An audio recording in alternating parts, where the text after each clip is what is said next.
everyone. Welcome back to another episode of Making a Difference in Mental Health. I'm Danielle. I'm Wendy. Today we have a very special episode for the month of March. We are highlighting our ABH staff members and friend. And so today we are highlighting Social Work Month. So Wendy, take it away. Who do we have today? So we have a really amazing guest today, a social worker, fairly new in her career, but doing a fabulous job. She also works with our community school program here in Prince George's County. So I don't want to take too much away, but I'd like to give a warm welcome to Alia Mahmud. Yay, Alia, welcome. Oh, thank you. Thank you so much for having me, for inviting me. Oh, wonderful. We're excited that you're here. You're excited. You're going to share, what it's like to be a social worker. Really, what is it? I get that question quite often from people who right. really know what I do. And they're like, well, I know you're a social worker, but what does that mean? Right. And so we're going to talk about your journey. How did you get into social work? What do you like about it? Tips about it? All that good stuff. So why don't you just introduce yourself a little bit to our audience and tell us a little bit about Alia. So like Wendy said, I'm Alia. I got my master's in social work from University of Maryland in 2021. So right during the pandemic. So that was fun. Courageous. Yeah, exactly. Very courageous. Yes. Oh gosh, it was rough. But I mean, I know I've wanted to work with families and kids for a while. Before I went into social work, I worked at a daycare / summer camp. And I mean, I've just always loved working with kids. Before coming to ABH, I worked at a group home for teenage girls who are involved with the system. So in foster care because of previous abuse or mental health difficulties or things like that.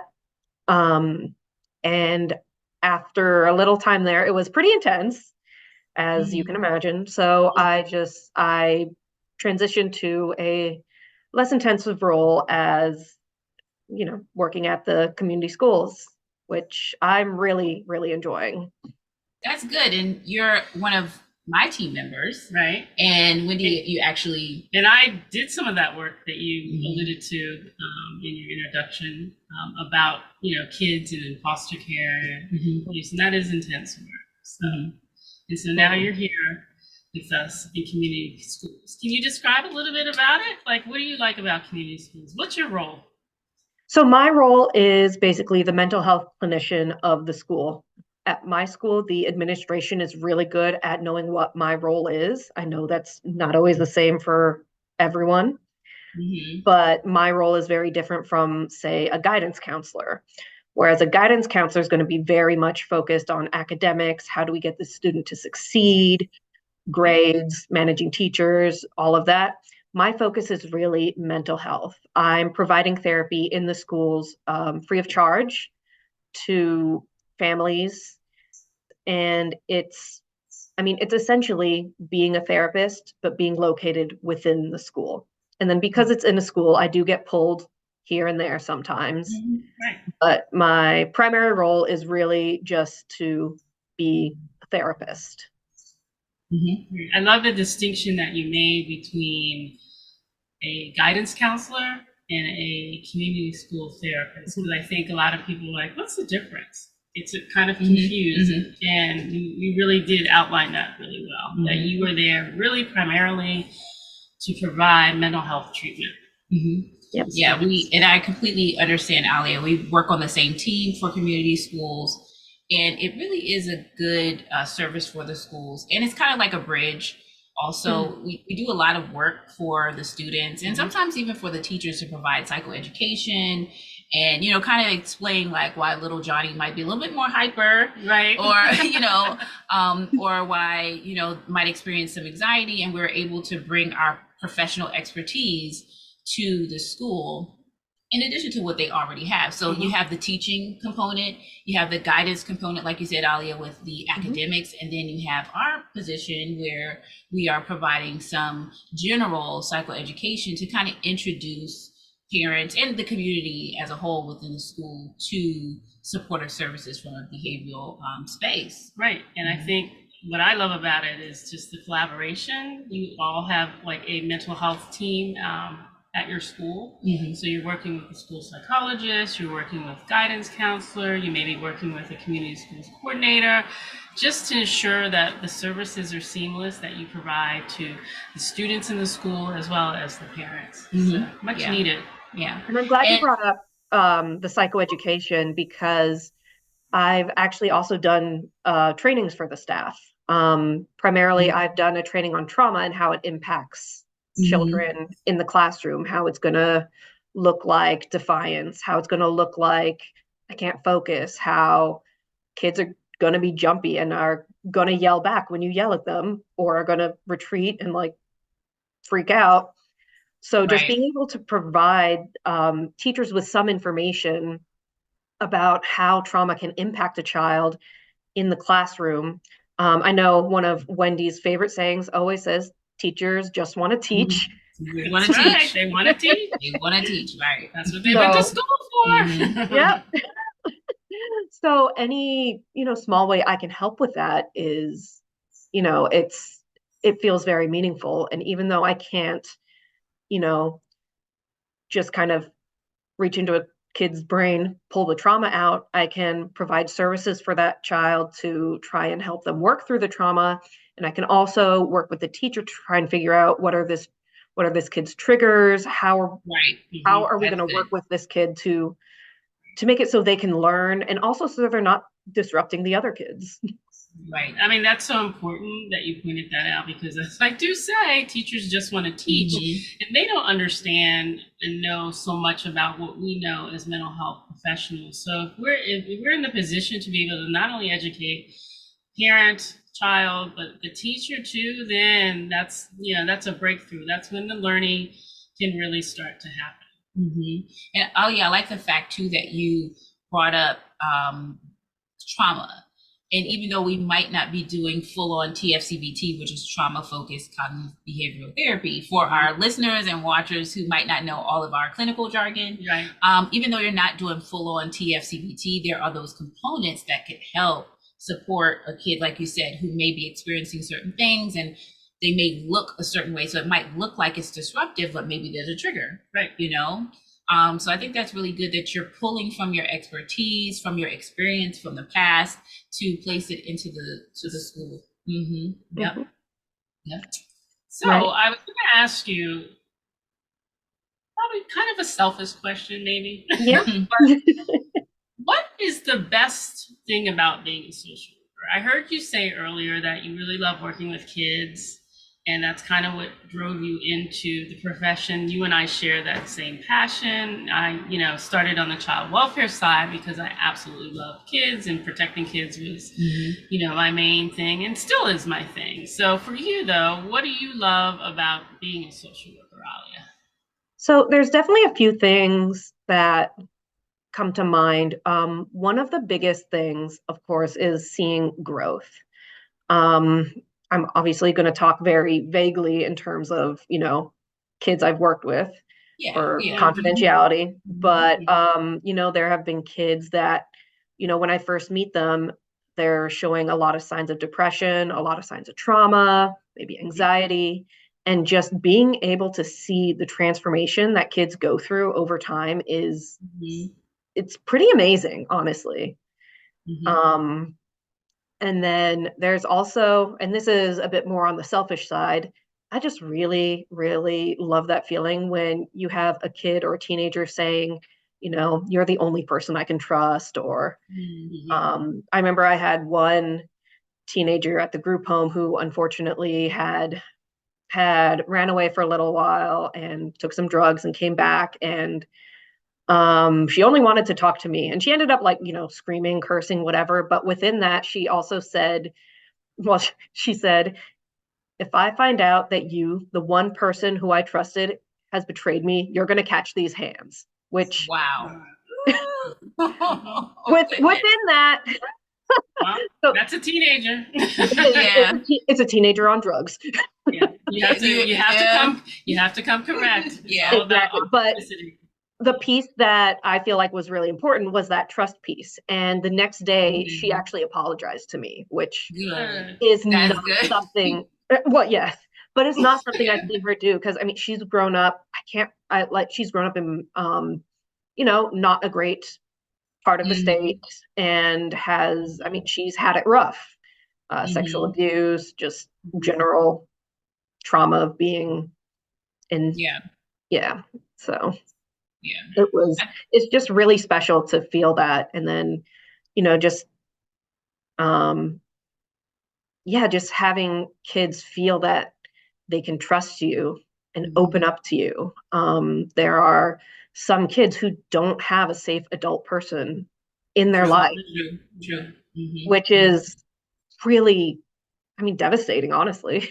I mean, I love and admire all of you who do this work, and you do it in a system, in an environment in which you do have the ability to create safe spaces for these kids to, as you said with your young lady, to be able to disclose and grow and change. And it is a really neat thing to see. And then you feel like, hey, I'm doing what I'm supposed to be doing. I'm a social worker. It's kind of that gratification, like we learn about it in school, like in grad school, and you're going to go out there, you're going to save the world, change the world, and you have your books, and you find out like the first day. Oh my God. That it's not like that, right? But it's like the sun will come out tomorrow, and there's like light at the end of the tunnel, and so your student or your client that said you're going to catch these hands, right?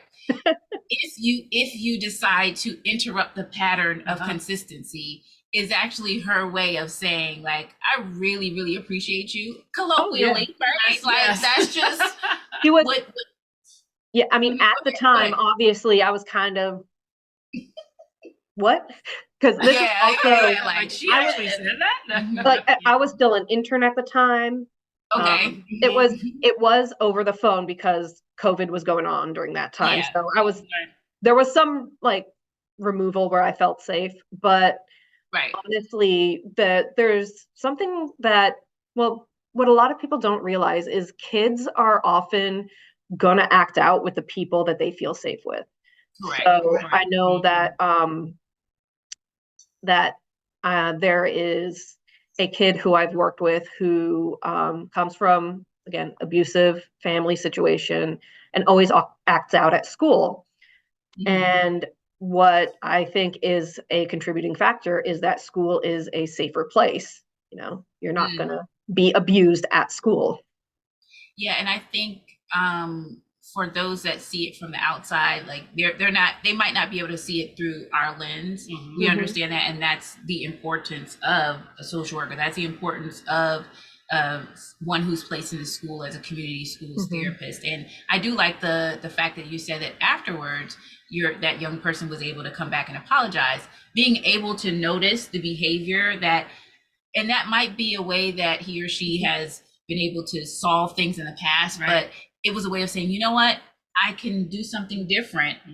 I can express myself differently. So I like that she followed up with an apology. But again, it's the very reason why, social workers should be celebrated. So, as we're coming to the end of our interview, I mean, Alia, what would be the reason you think social workers should be celebrated? Why should we be celebrated? Within this community and within this time. I mean, I think there's just so much that social workers do. It's such a broad field. There's so much we can go into. I mean, there's therapy, which is, what we do, Danielle. There's also, the Child Protective Services side, which Wendy did. It really does feel like making some kind of difference in the world. And it is kind of this weird thing where you're right, coming out of grad school, you're like, all right, I'm ready. You walk into that therapy session and you're just like, what am I doing? Like, right. You better turn around and just like walk out. Right. Yeah. I think it's celebrated too because it's an art form. People think, you just do therapy. Therapy is really hard to do. You have to have some really good skills to engage with people, make them feel safe, make them feel comfortable, and then gauge the change and utilize these modalities or these treatment tools we get taught in grad school to use with families and children. And it is not an easy task. So for me, that's why I celebrate it. That's why I'm proud of it. We are unique people that in this world that kind of, have to work and hear a lot of stuff, but we stay in the trenches, we stay in this path because we really, truly, deep down inside, want to help people. Right. I mean, I echo the same things that Wendy and Alia are talking about. I mean, even that feeling of the gratification when it's like, yes, finally, either they get it, they got it, they grasp it. Right. When you can close out like treatment, you've reached your goals and you send you on into the world, and it's so bittersweet. Yeah. And you kind of hope and pray like, okay, you've got the tools, right? And even it's almost like at the end you almost feel that same thing, like, okay, you got this. Okay, I got this. You can do it. I can do it. Yeah. You've learned the skills. You have the tools, and you're hopeful.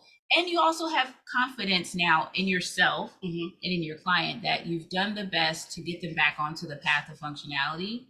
And I think another reason why we should be celebrated is that we do the quiet work. Exactly.